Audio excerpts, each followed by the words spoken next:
किसान वीरो, संयुक्त खाद प्रबंधन तो भाव है फसलों विच संतुलित ढंग नाल पौष्टिक तत्तां दी पूर्ति करनी। सब तो पहलां जाणदे हां कि संयुक्त खाद प्रबंधन दे की फायदे हन। फसलां दे झाड़ अते मिट्टी दी उपजाऊ शक्ति नूं वधाउणा, फसलां दे खाद प्रबंध उत्ते होण वाले खर्चे नूं घटाउणा, फसलां दे खुराकी तत्तां दे कुदरती स्रोत जिवें जैविक, जीवाणु अते हरी खाद वरत के मिट्टी अते वातावरण दी सुचज्जी संभाल करनी। इस वीडियो राਹੀਂ ਅਸੀਂ ਤੁਹਾਨੂੰ ਝੋਨਾ ਆਲੂ ਕਣਕ ਅਤੇ ਝੋਨਾ ਆਲੂ ਮੱਕੀ ਦੇ ਫਸਲ ਚੱਕਰ ਵਿੱਚ ਪੰਜਾਬ ਖੇਤੀਬਾੜੀ ਯੂਨੀਵਰਸਿਟੀ ਲੁਧਿਆਣਾ ਵੱਲੋਂ ਸਿਫਾਰਿਸ਼ ਕੀਤਾ ਸੰਯੁਕਤ ਖਾਦ ਪ੍ਰਬੰਧਨ ਸਮਝਾਵਾਂਗੇ। ਝੋਨਾ ਆਲੂ ਕਣਕ ਦੇ ਫਸਲ ਚੱਕਰ ਵਿੱਚ ਝੋਨੇ ਦੀ ਥੋੜੇ ਸਮੇਂ 'ਚ ਪੱਕਣ ਵਾਲੀ ਕਿਸਮ ਜਿਵੇਂ ਕਿ PR 126 ਜੂਨ ਦੇ ਮੱਧ ਵਿੱਚ ਬੀਜੋ। ਇਹ ਫਸਲਾਂ ਖੇਤ ਨੂੰ ਅੱਧ ਸਤੰਬਰ ਵਿੱਚ ਖਾਲੀ ਕਰ ਦਿੰਦੀਆਂ ਹਨ। ਤਾਂ ਆਲੂਆਂ ਦੀਆਂ ਛੇਤੀ ਪੁੱਟਣ ਵਾਲੀਆਂ ਕਿਸਮਾਂ ਜਿਵੇਂ ਕੁਫਰੀ ਚੰਦਰਮੁਖੀ ਸਤੰਬਰ ਦੇ ਅੰਤ ਵਿੱਚ ਬੀਜੋ। ਫਿਰ ਜਦੋਂ ਆਲੂ ਦੀ ਫਸਲ 12 ਹਫ਼ਤੇ ਦੀ ਹੋ ਜਾਵੇ ਤਾਂ ਆਲੂ ਨੂੰ ਪੁੱਟ ਕੇ ਪਿਛੇਤੀ ਕਣਕ ਦੀ ਕਿਸਮ ਜਿਵੇਂ PBW 752 ਜਾਂ PBW 658 ਦੀ ਬਿਜਾਈ ਕਰ ਦਿਓ। ਇਸੇ ਤਰ੍ਹਾਂ ਝੋਨਾ ਆਲੂ ਮੱਕੀ ਦੇ ਫਸਲ ਚੱਕਰ ਵਿੱਚ ਥੋੜੇ ਸਮੇਂ 'ਚ ਪੱਕਣ ਵਾਲੀ ਝੋਨੇ ਦੀ ਕਿਸਮ ਅਤੇ ਫਿਰ ਜਲਦੀ ਪੁੱਟਣ ਵਾਲੀ ਆਲੂ ਦੀ ਕਿਸਮ ਦੀ ਪੁਟਾਈ ਮਗਰੋਂ ਬਹਾਰ ਰੁੱਤ ਦੀ ਮੱਕੀ ਨੂੰ 20 ਜਨਵਰੀ ਤੋਂ 25 ਫਰਵਰੀ ਦੇ ਵਿੱਚ ਬੀਜ ਦਿਓ। ਬਹਾਰ ਰੁੱਤ ਦੀ ਮੱਕੀ ਦੀਆਂ ਇਹਨਾਂ ਕਿਸਮਾਂ ਵਿੱਚੋਂ ਤੁਸੀਂ ਕੋਈ ਵੀ ਬੀਜ ਸਕਦੇ ਹੋ। ਹੁਣ ਗੱਲ ਕਰਾਂਗੇ ਇਹਨਾਂ ਫਸਲ ਚੱਕਰਾਂ ਦੇ ਸੰਯੁਕਤ ਖਾਦ ਪ੍ਰਬੰਧਨ ਦੀ, ਜਿਸ ਦੇ 7 ਜ਼ਰੂਰੀ ਅੰਗ ਹਨ। ਮਿੱਟੀ ਪਰਖ, ਜੈਵਿਕ ਖਾਦਾਂ, ਹਰੀ ਖਾਦ, ਫਸਲਾਂ ਦੀ ਰਹਿੰਦ ਖੂੰਹਦ, ਜੀਵਾਣੂ ਖਾਦਾਂ, ਰਸਾਇਣਕ ਖਾਦਾਂ ਅਤੇ ਪੱਤਾ ਰੰਗ ਚਾਰਟ। ਸੰਯੁਕਤ ਖਾਦ ਪ੍ਰਬੰਧਨ ਦਾ ਪਹਿਲਾ ਅੰਗ ਹੈ ਖਾਦਾਂ ਦੀ ਸੰਤੁਲਿਤ ਵਰਤੋਂ ਲਈ ਮਿੱਟੀ ਪਰਖ ਕਰਾਉਣਾ। ਮਿੱਟੀ ਪਰਖ ਕਰਾਉਣ ਲਈ ਨਮੂਨੇ ਵਾਸਤੇ ਉੱਪਰਲੀ ਸਤਹ ਤੋਂ ਵਾਧੂ ਘਾਹ ਫੂਸ ਨੂੰ ਹਟਾਓ ਅਤੇ ਇੱਕ V ਆਕਾਰ ਦਾ 6 ਇੰਚ ਦੀ ਡੂੰਘਾਈ ਦਾ ਟੱਕ ਕਿਸੇ ਕਹੀ ਜਾਂ ਖੁਰਪੇ ਨਾਲ ਲਾਓ। ਟੱਕ ਦੇ ਇੱਕ ਪਾਸੇ ਤੋਂ ਮਿੱਟੀ ਦੀ ਤਕਰੀਬਨ 1 ਇੰਚ ਡੂੰਘੀ ਪਰਤ ਦੇ ਟੁਕੜੇ ਨੂੰ ਲੈ ਲਓ। ਇਸ ਤਰ੍ਹਾਂ ਇੱਕ ਖੇਤ ਵਿੱਚੋਂ 7 ਤੋਂ 8 ਥਾਵਾਂ ਤੋਂ ਸੈਂਪਲ ਲਏ ਜਾਣ। ਫਿਰ ਸੈਂਪਲ ਨੂੰ ਸਾਫ਼ ਬਾਲਟੀ ਜਾਂ ਟਰੇ ਜਾਂ ਕੱਪੜੇ ਵਿੱਚ ਪਾ ਕੇ ਚੰਗੀ ਤਰ੍ਹਾਂ ਮਿਲਾਓ। ਤਕਰੀਬਨ ਅੱਧਾ ਕਿਲੋ ਮਿੱਟੀ ਨੂੰ ਕੱਪੜੇ ਦੀ ਥੈਲੀ ਵਿੱਚ ਪਾ ਲਓ। ਥੈਲੀ ਉੱਤੇ ਇਹ ਜਾਣਕਾਰੀ ਲਿਖੋ: ਖੇਤ ਨੰਬਰ, ਕਿਸਾਨ ਦਾ ਨਾਮ, ਪਤਾ, ਨਮੂਨਾ ਲੈਣ ਦੀ ਤਰੀਕ ਆਦਿ। ਮਿੱਟੀ ਦੇ ਨਮੂਨੇ ਫਸਲਾਂ ਦੀ ਕਟਾਈ ਤੋਂ ਬਾਅਦ ਖੇਤ ਤੋਂ ਇਕੱਠੇ ਕੀਤੇ ਜਾਣ। ਮਿੱਟੀ ਦੀ ਪਰਖ ਤੁਸੀਂ ਪੰਜਾਬ ਖੇਤੀਬਾੜੀ ਯੂਨੀਵਰਸਿਟੀ ਜਾਂ ਆਪਣੇ ਜ਼ਿਲ੍ਹੇ ਦੇ ਕ੍ਰਿਸ਼ੀ ਵਿਗਿਆਨ ਕੇਂਦਰ ਜਾਂ ਖੇਤੀਬਾੜੀ ਦਫ਼ਤਰ ਦੇ ਮਿੱਟੀ ਅਤੇ ਪਾਣੀ ਪਰਖ ਲੈਬ ਤੋਂ ਹਰ 3 ਸਾਲ ਬਾਅਦ ਕਰਵਾਓ।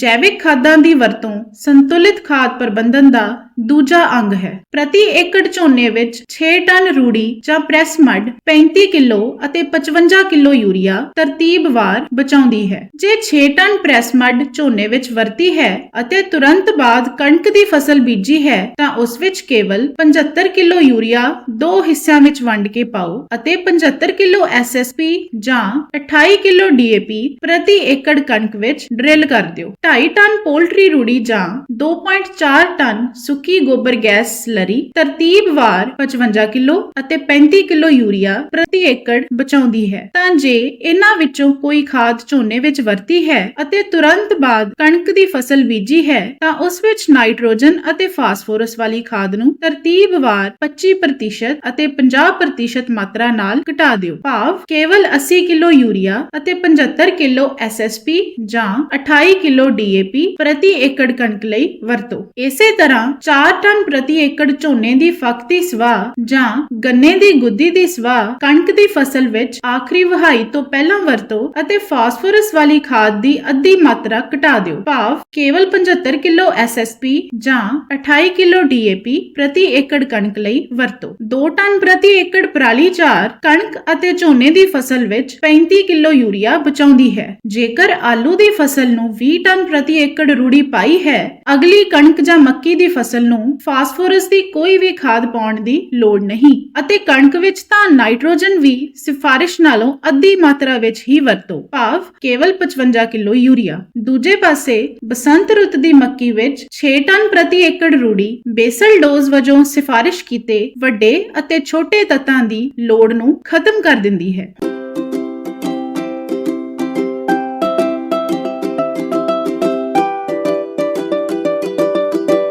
ਆਉਂਦੇ ਹਾਂ ਸੰਯੁਕਤ ਖਾਦ ਪ੍ਰਬੰਧਨ ਦੇ ਤੀਜੇ ਹਿੱਸੇ ਉੱਤੇ, ਜਿਸ ਦਾ ਸਿਰਲੇਖ ਹੈ ਹਰੀ ਖਾਦ ਜਾਂ ਫਲੀਦਾਰ ਫਸਲਾਂ ਦੀ ਵਰਤੋਂ। ਸਾਂਝਾ ਜੰਤਰ 20 ਕਿਲੋ ਜਾਂ ਰਵਾਂ 12 ਕਿਲੋ ਬੀਜ ਪ੍ਰਤੀ ਏਕੜ ਮਈ ਦੇ ਪਹਿਲੇ ਹਫਤੇ ਬੀਜ ਕੇ 6 ਤੋਂ 8 ਹਫਤੇ ਬਾਅਦ ਝੋਨੇ ਦੀ ਪਨੀਰੀ ਲਾਉਣ ਤੋਂ ਇੱਕ ਦਿਨ ਪਹਿਲਾਂ ਜ਼ਮੀਨ ਵਿੱਚ ਵਾਹ ਦਿਓ। ਇਸ ਦੇ ਨਤੀਜੇ ਵਜੋਂ ਪ੍ਰਤੀ ਏਕੜ ਵਿੱਚ 55 ਕਿਲੋ ਯੂਰੀਆ ਦੀ ਬਚਤ ਹੁੰਦੀ ਹੈ ਅਤੇ ਝੋਨੇ ਵਿੱਚ ਸੂਖਮ ਤੱਤਾਂ ਦੀ ਘਾਟ ਵੀ ਦੂਰ ਹੁੰਦੀ ਹੈ। ਕਣਕ ਦੀ ਫਸਲ ਬੀਜਣ ਤੋਂ ਪਹਿਲਾਂ ਜੇ ਕੋਈ ਵੀ ਫਲੀਦਾਰ ਫਸਲ ਜ਼ਮੀਨ ਵਿੱਚ ਵਾਹੀ ਹੈ ਤਾਂ ਪ੍ਰਤੀ ਏਕੜ ਕਣਕ ਦੀ ਫਸਲ ਵਿੱਚ ਕੇਵਲ 80 ਕਿਲੋ ਯੂਰੀਆ ਹੀ 2 ਬਰਾਬਰ ਹਿੱਸਿਆਂ ਵਿੱਚ ਵੰਡ ਕੇ ਵਰਤੋ।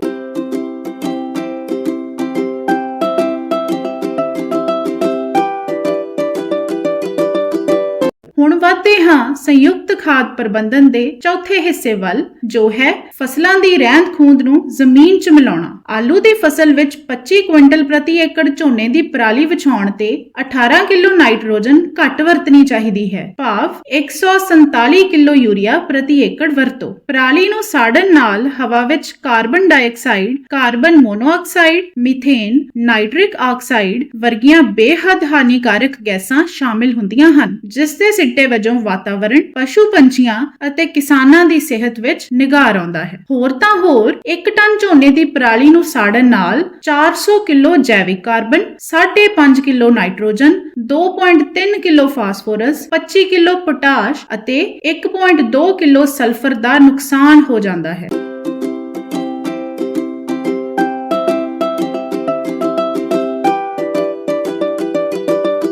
ਸੰਯੁਕਤ ਖਾਦ ਪ੍ਰਬੰਧਨ ਦਾ 5ਵਾਂ ਅੰਗ ਹੈ ਜੀਵਾਣੂ ਖਾਦਾਂ ਦੀ ਵਰਤੋਂ। ਕਿਸਾਨ ਵੀਰੋ, ਬੀਜ ਨੂੰ ਸੋਧਣ ਲਈ ਸਭ ਤੋਂ ਪਹਿਲਾਂ ਉੱਲੀਨਾਸ਼ਕ, ਫਿਰ ਕੀਟਨਾਸ਼ਕ ਅਤੇ ਅੰਤ ਵਿੱਚ ਜੀਵਾਣੂ ਖਾਦ ਦਾ ਟੀਕਾ ਵਰਤੋ। ਜੀਵਾਣੂ ਖਾਦਾਂ ਦੇ ਟੀਕਿਆਂ ਨੂੰ ਵਰਤਣ ਦੇ 3 ਤਰੀਕੇ ਹਨ: ਬੀਜ ਨੂੰ ਲਗਾਉਣਾ, ਮਿੱਟੀ ਵਿੱਚ ਰਲਾਉਣਾ ਅਤੇ ਪਨੀਰੀ ਨੂੰ ਲਗਾਉਣਾ। ਕਿਸਾਨ ਵੀਰੋ, ਪ੍ਰਤੀ ਏਕੜ ਝੋਨੇ ਦੀ ਪਨੀਰੀ ਦੀਆਂ ਜੜ੍ਹਾਂ ਨੂੰ 100 ਲੀਟਰ ਪਾਣੀ ਅਤੇ ਅੱਧਾ ਕਿਲੋ ਐਜ਼ੋਸਪਾਇਰਿਲੀਅਮ ਦੇ ਘੋਲ ਵਿੱਚ 45 ਮਿੰਟ ਡੁਬੋਣ ਪਿੱਛੋਂ ਲਾਉਣ ਨਾਲ 3 ਤੋਂ 4% ਉਪਜ ਵਧਦੀ ਹੈ। ਆਲੂ ਬੀਜਣ ਸਮੇਂ 4 ਕਿਲੋ ਪ੍ਰਤੀ ਏਕੜ ਕੰਸੋਰਸ਼ੀਅਮ ਨੂੰ ਮਿੱਟੀ ਵਿੱਚ ਰਲਾਉਣ ਨਾਲ ਆਲੂ ਦਾ ਝਾੜ 4 ਤੋਂ 5% ਵਧਦਾ ਹੈ ਅਤੇ ਜ਼ਮੀਨ ਦੀ ਸਿਹਤ ਸੁਧਰਦੀ ਹੈ। 500 ਗ੍ਰਾਮ ਕੰਸੋਰਸ਼ੀਅਮ ਜਾਂ 250 ਗ੍ਰਾਮ ਅਜ਼ੋਟੋਬੈਕਟਰ ਅਤੇ 250 ਗ੍ਰਾਮ ਸਟ੍ਰੈਪਟੋਮਾਈਸਟੀਜ਼ ਨੂੰ 1 ਲੀਟਰ ਪਾਣੀ ਵਿੱਚ ਪਾ ਕੇ ਕਣਕ ਦੇ ਪ੍ਰਤੀ ਏਕੜ ਬੀਜ ਵਿੱਚ ਮਿਲਾ ਕੇ ਬੀਜਣ ਨਾਲ 1 ਤੋਂ 1.5% ਝਾੜ ਵਧਦਾ ਹੈ। ਮੱਕੀ ਦੇ ਪ੍ਰਤੀ ਏਕੜ ਬੀਜ ਨੂੰ 1 ਲੀਟਰ ਪਾਣੀ ਅਤੇ ਅੱਧਾ ਕਿਲੋ ਕੰਸੋਰਸ਼ੀਅਮ ਦੇ ਘੋਲ ਵਿੱਚ ਰਲਾ ਕੇ ਬੀਜਣ ਨਾਲ 4 ਤੋਂ 6% ਝਾੜ ਵਧਦਾ ਹੈ। ਇਹ ਸੂਚੀ ਝੋਨਾ, ਆਲੂ, ਕਣਕ ਅਤੇ ਮੱਕੀ ਲਈ ਸਿਫਾਰਿਸ਼ ਕੀਤੀਆਂ ਜੀਵਾਣੂ ਖਾਦਾਂ ਦੇ ਟੀਕਿਆਂ ਦਾ ਵੇਰਵਾ ਹੈ।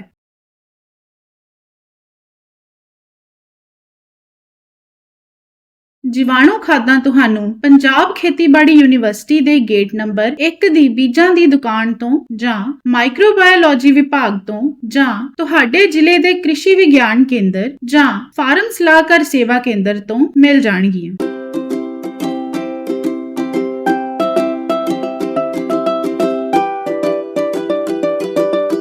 ਸੰਯੁਕਤ ਖਾਦ ਪ੍ਰਬੰਧਨ ਦਾ 6ਵਾਂ ਅੰਗ ਹੈ ਰਸਾਇਣਿਕ ਖਾਦਾਂ ਦੀ ਸੰਤੁਲਿਤ ਵਰਤੋਂ, ਜਿਸ ਵਿੱਚ ਖਾਦਾਂ ਦੀ ਮਾਤਰਾ, ਸਮਾਂ ਅਤੇ ਵਰਤਣ ਦਾ ਤਰੀਕਾ ਵੀ ਸ਼ਾਮਿਲ ਹੈ। ਮਿੱਟੀ ਦੀ ਪਰਖ ਉਪਰੰਤ ਤੁਸੀਂ ਇਹ ਜਾਣ ਜਾਓਗੇ ਕਿ ਤੁਹਾਡੀ ਜ਼ਮੀਨ ਵਿੱਚ ਵੱਡੇ ਛੋਟੇ ਤੱਤਾਂ ਅਤੇ ਜੈਵਿਕ ਕਾਰਬਨ ਦੀ ਮਾਤਰਾ ਕਿੰਨੀ ਹੈ। ਤਾਂ ਝੋਨਾ, ਆਲੂ, ਕਣਕ ਅਤੇ ਝੋਨਾ, ਆਲੂ, ਮੱਕੀ ਦੇ ਫਸਲ ਚੱਕਰ ਵਿੱਚ ਤੁਸੀਂ ਸੁਚੱਜੇ ਪੌਸ਼ਟਿਕ ਪ੍ਰਬੰਧਨ ਲਈ ਇਹਨਾਂ ਖਾਸ ਗੱਲਾਂ ਦਾ ਧਿਆਨ ਰੱਖਣਾ ਹੈ। ਝੋਨੇ ਦੀਆਂ ਘੱਟ ਸਮਾਂ ਲੈਣ ਵਾਲੀਆਂ ਕਿਸਮਾਂ ਨੂੰ ਯੂਰੀਆ 3 ਬਰਾਬਰ ਕਿਸ਼ਤਾਂ ਵਿੱਚ ਪਾਓ। ਪਹਿਲੀ ਕਿਸ਼ਤ ਲੁਆਈ ਤੋਂ 7 ਦਿਨਾਂ ਤੱਕ, ਦੂਜੀ ਕਿਸ਼ਤ ਲੁਆਈ ਤੋਂ 21 ਦਿਨਾਂ ਤੇ ਅਤੇ ਤੀਜੀ ਕਿਸ਼ਤ ਲੁਆਈ ਤੋਂ 35 ਦਿਨਾਂ ਤੇ ਪਾਓ। ਪਿਛੇਤੀ ਕਣਕ ਵਿੱਚ ਬਿਜਾਈ ਸਮੇਂ 20 ਕਿਲੋ, ਪਹਿਲੇ ਪਾਣੀ ਨਾਲ 35 ਕਿਲੋ ਅਤੇ ਦੂਜੇ ਪਾਣੀ ਨਾਲ 35 ਕਿਲੋ ਯੂਰੀਆ ਪ੍ਰਤੀ ਏਕੜ ਪਾਉਣ ਦੀ ਸਿਫਾਰਿਸ਼ ਹੈ। ਪਰੰਤੂ ਆਲੂ ਤੋਂ ਬਾਅਦ ਬੀਜੀ ਪਿਛੇਤੀ ਕਣਕ ਦੀ ਫਸਲ ਵਿੱਚ ਅੱਧੀ ਨਾਈਟ੍ਰੋਜਨ ਭਾਵ ਕੇਵਲ 55 ਕਿਲੋ ਯੂਰੀਆ ਹੀ ਵਰਤੋ। ਆਲੂ ਵਿੱਚ 20 ਟਨ ਗੋਹੇ ਦੀ ਰੂੜੀ ਜਾਂ ਹਰੀ ਖਾਦ ਦੇ ਨਾਲ 165 ਕਿਲੋ ਯੂਰੀਆ ਵਰਤੋ,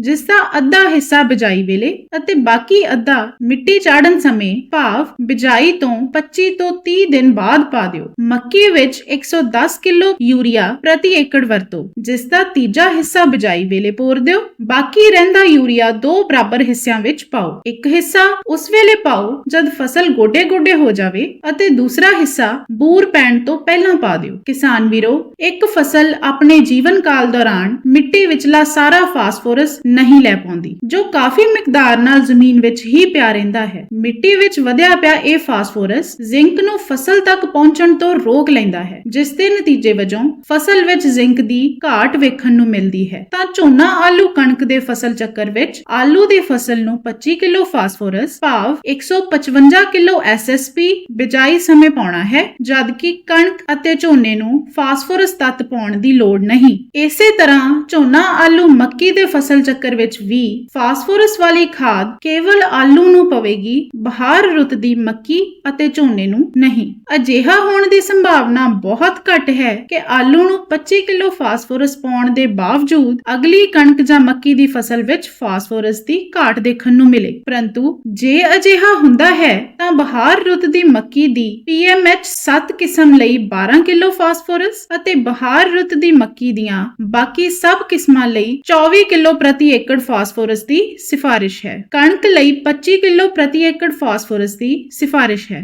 ਜ਼ਿੰਕ, ਲੋਹਾ ਅਤੇ ਮੈਂਗਨੀਜ਼ ਕਿਸੇ ਵੀ ਫਸਲ ਲਈ ਕੇਵਲ ਉਹਨਾਂ ਜ਼ਮੀਨਾਂ ਵਿੱਚ ਵਰਤੋ ਜਿਨ੍ਹਾਂ ਵਿੱਚ ਇਹਨਾਂ ਦੀ ਘਾਟ ਹੈ। ਝੋਨਾ, ਆਲੂ, ਕਣਕ ਅਤੇ ਝੋਨਾ, ਆਲੂ, ਮੱਕੀ ਦੇ ਫਸਲ ਚੱਕਰਾਂ ਵਿੱਚ ਪੋਟਾਸ਼ ਦੀ ਖਾਦ ਕੇਵਲ ਆਲੂ ਨੂੰ ਪਵੇਗੀ। 40 ਕਿਲੋ ਪੋਟਾਸ਼ ਦੀ ਮਿਊਰੇਟ ਪ੍ਰਤੀ ਏਕੜ ਦੇ ਹਿਸਾਬ ਨਾਲ ਆਲੂ ਬੀਜਣ ਸਮੇਂ ਪਾ ਦਿਓ। ਬਾਕੀ ਫਸਲਾਂ ਜਿਵੇਂ ਕਣਕ, ਮੱਕੀ ਜਾਂ ਝੋਨੇ ਵਿੱਚ ਜੇ ਪੋਟਾਸ਼ ਦੀ ਘਾਟ ਵੇਖਣ ਨੂੰ ਮਿਲਦੀ ਹੈ, ਕੇਵਲ ਤਾਂ ਹੀ 20 ਕਿਲੋ ਪ੍ਰਤੀ ਏਕੜ ਪੋਟਾਸ਼ ਦੀ ਮਿਊਰੇਟ ਬਿਜਾਈ ਸਮੇਂ ਪਾਉਣ ਦੀ ਸਿਫਾਰਿਸ਼ ਹੈ। ਝੋਨੇ ਜਾਂ ਕਣਕ ਵਿੱਚ ਜ਼ਿੰਕ ਦੀ ਘਾਟ ਆਉਣ ਤੇ ਜ਼ਿੰਕ ਸਲਫੇਟ ਮੋਨੋਹਾਈਡਰੇਟ 16 ਕਿਲੋ ਜਾਂ ਜ਼ਿੰਕ ਸਲਫੇਟ ਹੈਪਟਾਹਾਈਡਰੇਟ 25 ਕਿਲੋ ਪ੍ਰਤੀ ਏਕੜ ਦਾ ਛਿੱਟਾ ਦੇ ਦਿਓ। ਮੱਕੀ ਲਈ ਜ਼ਿੰਕ ਦੀ ਘਾਟ ਵਾਲੀ ਜ਼ਮੀਨ ਵਿੱਚ ਜ਼ਿੰਕ ਮੋਨੋਹਾਈਡਰੇਟ 6.5 ਕਿਲੋ ਜਾਂ ਜ਼ਿੰਕ ਹੈਪਟਾਹਾਈਡਰੇਟ 10 ਕਿਲੋ ਪ੍ਰਤੀ ਏਕੜ ਬਿਜਾਈ ਸਮੇਂ ਪਾ ਦਿਓ।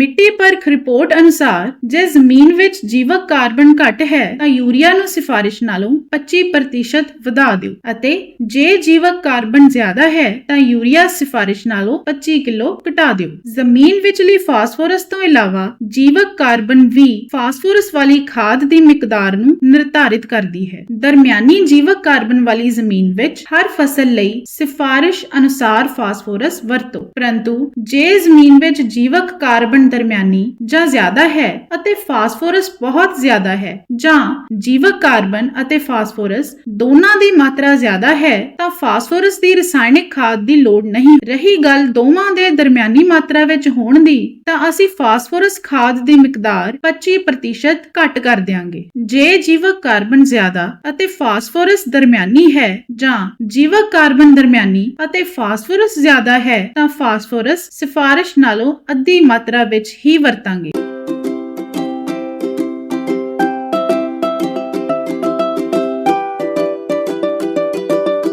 ਸੰਯੁਕਤ ਖਾਦ ਪ੍ਰਬੰਧਨ ਦਾ 7ਵਾਂ ਅੰਗ PAU ਪੱਤਾ ਰੰਗ ਚਾਰਟ, ਜਿਸ ਨੂੰ LCC ਵੀ ਕਹਿੰਦੇ ਹਨ, ਪੱਤੇ ਦੇ ਗੂੜੇਪਨ ਨੂੰ ਮਾਪਦਾ ਹੈ, ਜਿੱਥੋਂ ਪੱਤੇ ਦੇ ਨਾਈਟ੍ਰੋਜਨ ਤੱਤ ਬਾਰੇ ਪਤਾ ਲੱਗਦਾ ਹੈ। ਝੋਨਾ, ਮੱਕੀ ਅਤੇ ਕਣਕ ਵਿੱਚ ਨਾਈਟ੍ਰੋਜਨ ਵਰਤੋਂ ਦੇ ਸੰਤੁਲਨ ਲਈ LCC ਇੱਕ ਚੰਗਾ ਸਾਧਨ ਹੈ। ਪੱਤਾ ਰੰਗ ਚਾਰਟ ਦੀ ਵਰਤੋਂ ਲਈ 10 ਵਿਕਸਿਤ ਪੌਦੇ ਚੁਣੋ ਅਤੇ ਆਪਣੇ ਸਰੀਰ ਦੀ ਛਾਂ ਹੇਠ ਰੰਗਾਂ ਦੀਆਂ ਟਿੱਕੀਆਂ ਨੂੰ ਉੱਪਰਲੇ ਪੱਤਿਆਂ ਨਾਲ ਮਿਲਾਓ। ਚੁਣੇ ਪੱਤੇ ਕੀੜੇ ਮਕੌੜਿਆਂ ਅਤੇ ਬਿਮਾਰੀ ਤੋਂ ਮੁਕਤ ਹੋਣੇ ਚਾਹੀਦੇ ਹਨ। ਜੇ 10 ਪੱਤਿਆਂ ਵਿੱਚੋਂ 6 ਜਾਂ ਵੱਧ ਪੱਤੇ ਹਰੇ ਰੰਗ ਦੇ ਖਾਸ LCC ਦੇ ਸ਼ੇਡਾਂ ਨਾਲੋਂ ਫਿੱਕੇ ਹਨ ਤਾਂ ਪ੍ਰਤੀ ਏਕੜ ਯੂਰੀਆ ਦੀ ਸਿਫਾਰਿਸ਼ ਕੀਤੀ ਖੁਰਾਕ ਪਾਓ ਅਤੇ ਜੇ 10 ਵਿੱਚੋਂ 6 ਜਾਂ ਵੱਧ ਪੱਤਿਆਂ ਦਾ ਰੰਗ ਨਿਰਧਾਰਿਤ LCC ਦੇ ਸ਼ੇਡਾਂ ਦੇ ਬਰਾਬਰ ਜਾਂ ਗੂੜਾ ਹੈ ਤਾਂ ਯੂਰੀਆ ਦੀ ਜ਼ਰੂਰਤ ਨਹੀਂ। ਇਹ ਸੂਚੀ LCC ਦੀਆਂ ਰੰਗ ਟਿੱਕੀਆਂ ਦੇ ਹਿਸਾਬ ਨਾਲ ਝੋਨਾ, ਕਣਕ ਅਤੇ ਮੱਕੀ ਲਈ ਸਿਫਾਰਿਸ਼ ਕੀਤੀ ਯੂਰੀਆ ਦੀ ਮਾਤਰਾ ਦਾ